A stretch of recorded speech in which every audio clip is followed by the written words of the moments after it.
नमस्कार दोस्तों, grow with Anjani channel में आपका स्वागत है। दोस्तों, आज का जो टॉपिक है, आज हम लोग जानेंगे कि अगर 2500 रुपये की SIP 10 साल चलती है तो हमें कितना मिल सकता है और 10 साल चलाने के बाद उस पर कितना टैक्स लगेगा और एक्सपेक्टेड रिटर्न 12% और 15% दोनों रिटर्न के हिसाब से कितना मिल सकता है। तो दोस्तों, आज हम लोग यही जानेंगे।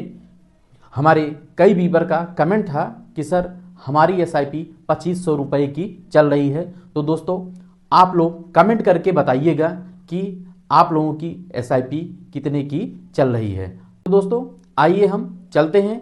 आज हम लोग दोस्तों जानेंगे कि 2500 रुपये की SIP 10 साल के बाद कितना बन सकता है। ये हमारे व्यूअर का कमेंट था। तो आज हम लोग दोस्तों कमेंट जो आपका था उसी पे हमारा आज का वीडियो है। दोस्तों, ये वीडियो आपके एजुकेशनल पर्पस से है। और दोस्तों, अब हम यहाँ से चलते हैं कि कैलकुलेट करके देखेंगे कि कितना जो है हमारा बन सकता है।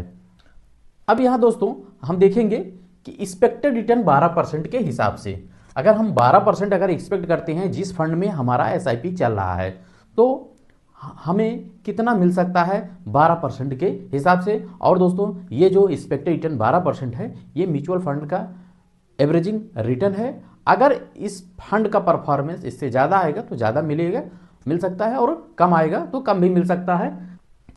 यहाँ दोस्तों जो आपका इन्वेस्टेड अमाउंट है, इन्वेस्टेड अमाउंट आपका 3 लाख रुपया हुआ और जो इसका मैच्योरिटी वैल्यू जो बन सकता है वो 5,60,682 रुपया आपका मैच्योरिटी वैल्यू बन सकता है एक्सपेक्टेड रिटर्न 12% के हिसाब से।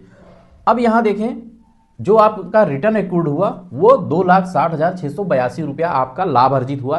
यानी कि जो आपने SIP चलाया था 2500 की, उसमें जो है आपका 2,60,682 रुपया ग्रोथ हुआ। अब जो ये ग्रोथ हुआ इसी पे आपका टैक्सेबल अमाउंट लगेगा। और दोस्तों, आप जानते हैं कि 1,25,000 रुपये तक कैपिटल गेन टैक्स में छूट है, जो आपका 100 लाख तक का छूट है भारत सरकार के नियमानुसार। जब आप पैसा अपना रिडीम करेंगे, लेंगे जब फंड से पैसा, तब आपका टैक्सेबल बनेगा।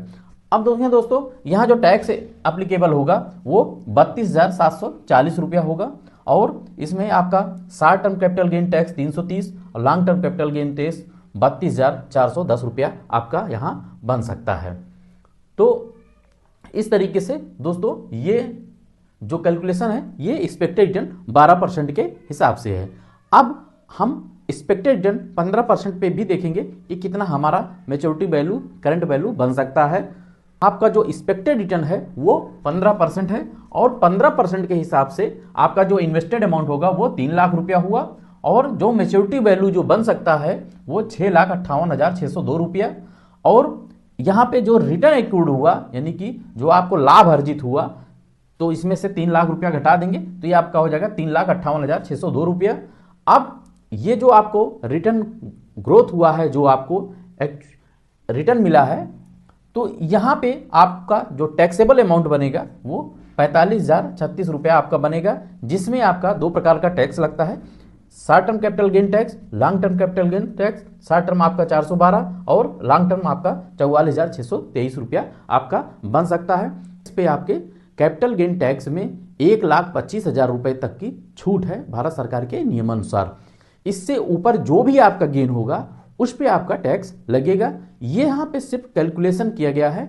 जब भी आप अपना म्यूचुअल फंड से रिडेम्पशन लेंगे, पेमेंट लेंगे, तब जो भी टैक्स बनेगा वो आपको ITR में आपके शो होगा। यानी कि कई हमारे व्यूअर का कमेंट था कि सर क्या टैक्स कट जाता है? तो टैक्स अभी नहीं कटता है। जब आप ITR वगैरह शो करेंगे तब वहाँ पे आपका टैक्स आएगा। तो इस तरीके से दोस्तों आज का ये हमारा वीडियो रहा। अगर दोस्तों वीडियो अच्छा लगा हो तो एक लाइक करिएगा, शेयर करिएगा और हमारे चैनल को सब्सक्राइब कर हमें सपोर्ट करिएगा। थैंक यू सो मच दोस्तों। जय हिंद, जय भारत।